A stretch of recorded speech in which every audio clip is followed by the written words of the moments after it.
उसकी एक नज़र ने ही अमित को दीवाना बना दिया था। वह बहुत ही खूबसूरत लग रही थी। बारिश के पानी ने उन्हें सर से पांव तक भिगो दिया था। उसके गालों पर लिपटी उसकी जुल्फें किसी को भी दीवाना बनाने के लिए काफ़ी था। आज सच में सभी अप्सराएं एक ही मूर्ति में समा गई थी। आज के पहले बहुत से चेहरे देखे, लेकिन किसी में भी इतनी कशिश नहीं देखी थी। आज सच में धन्यवाद करने का मन कर रहा था उस रोड लाइट का, जिसकी मेहरबानी से उनका दीदार हो पा रहा था। वह परेशान थी कि उसकी स्कूटी स्टार्ट नहीं हो रही थी। बारिश में भीगी हुई अपनी जुल्फों को जब अपने गालों से हटाती थी तो उसके गालों का दीदार होता। फिर पानी की एक एक बूंद उसके गोरे गालों से जो टपकती थी, किसी ऋषि मुनि की तपस्या भंग करने के लिए काफ़ी थी। मन इस बारिश का भी शुक्रिया अदा कर रहा था, जिसके कारण आज जन्नत के दर्शन ज़मीं पर हो रहे थे। सभी बारिश में रुके थे। मुझे आज भीगने का मन कर रहा था, जिसके कारण आज इस खूबसूरत लम्हे का दीदार कर पाया।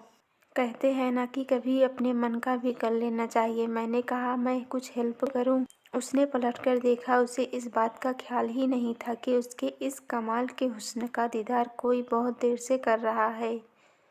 वह तो अपनी स्कूटी स्टार्ट करने में लगी थी। मैंने कहा, नहीं, बहुत जल्दी में भी कभी कभी गाड़ी स्टार्ट नहीं होती। वह स्कूटी पर बैठ गई, अपना हाथ बढ़ाया। परी नाम है मेरा, मैं अमित। उसका हाथ छोड़ने का मन तो नहीं कर रहा था, लेकिन हीरो से जीरो नहीं बनना था, इसीलिए परी के कोमल हाथों को छोड़ दिया। परी ने बाय बोला और चली गई। मैं उसे देखता रहा जहाँ तक वह दिखी मुझे। मेरी आंखों से नींद गायब थी।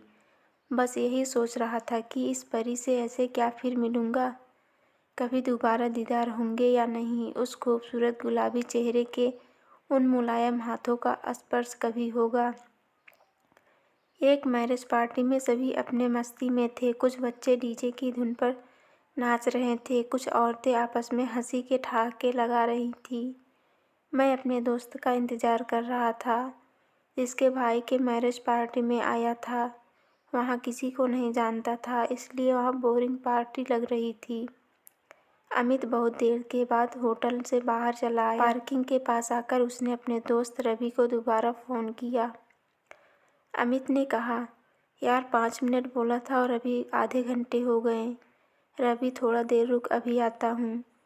अमित वहीं होटल के बाहर ही टहल रहा था कि कुछ देर बाद एक स्कूटी पर वही खूबसूरत लड़की परी शायद अपनी माँ के साथ अंदर आई और पार्किंग में गाड़ी पार्क करने चली गई। अमित मन में सोचने लगा, स्कूटी के पीछे बैठी औरत को कहीं देखा है। वह दोनों कुछ देर में गाड़ी पार्क करके आ गई। अमित जैसे उनको दोबारा देखा, उसे याद आया कि वह मिसेज रेखा है। दुआ इतनी जल्दी कबूल होती है, कभी सोचा ना था। अभी कल के बारिश में जिसके दीदार हुए थे, जिसको याद करके रात भर करवटें बदलता रहा, वह आज मेरे सामने थी। कल बारिश में जितनी खूबसूरत लग रही थी, उतनी ही आज भी निखार है। उनके हुस्न में फ़र्क बस इतना था कि बारिश के कारण और रेशमी जुल्फें उसके गालों से चिपक रही थी, वही आज हवा में लहराकर गालों को चूम रही थी। खुदा ने बहुत ही फुर्सत से तेरे हुस्न को तराशा है। काश तेरे हथेलियों पर मेरा नाम लिखा हो खुदा ने। रेखा जी, कैसे हो अमित? रेखा जी अमित को पहचान गई। अमित, ठीक हूँ, आप कैसी हैं? रेखा बोली, ठीक हूँ। किसी का इंतज़ार कर रहे हो? अमित बोला, रवि का।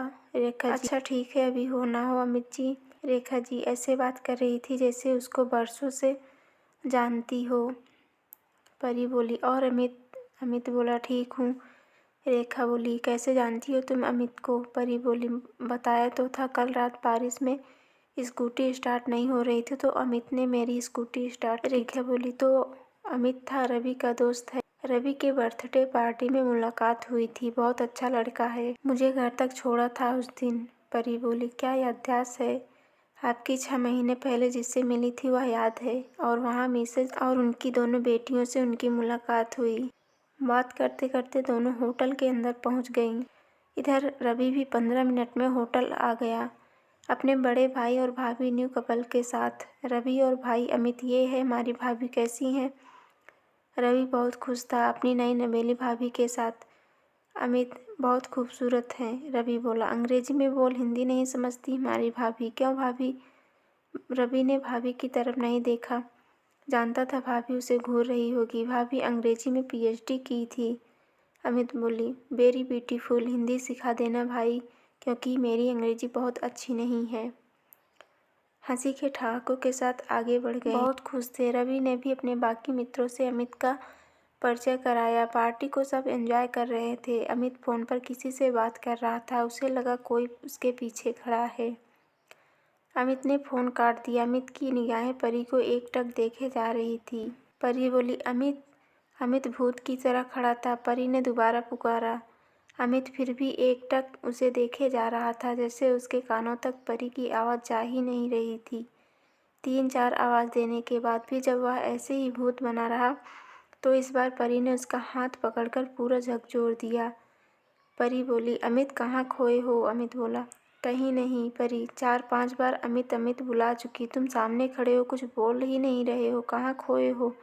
अमित बोला, तुम्हारी ख्वाबों में। कैसी हो?